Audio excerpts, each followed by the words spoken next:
Sarah had spent 23 years caring for strangers, but tonight, she wasn't sure she could keep going.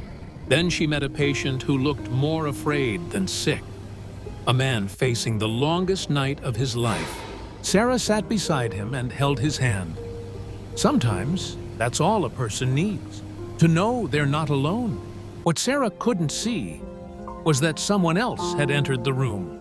Just moments later, the fear in the man's eyes disappeared, and for the first time that night, he smiled. But while she was helping others, Sarah received news that shattered her heart. Alone in the break room, she finally stopped being the strong one, and she cried. Have you ever felt like you've carried too much for too long? Sarah had, but heaven had not forgotten her. Somehow, she found the strength to stand up again. One more patient, one more step. Then a little boy walked up to her, holding something in his hands. It was a drawing, just a piece of paper, but the words changed everything. Thank you for helping my grandpa. 4 simple words, 4 words she desperately needed to hear. A few days later, the man who arrived terrified walked out smiling.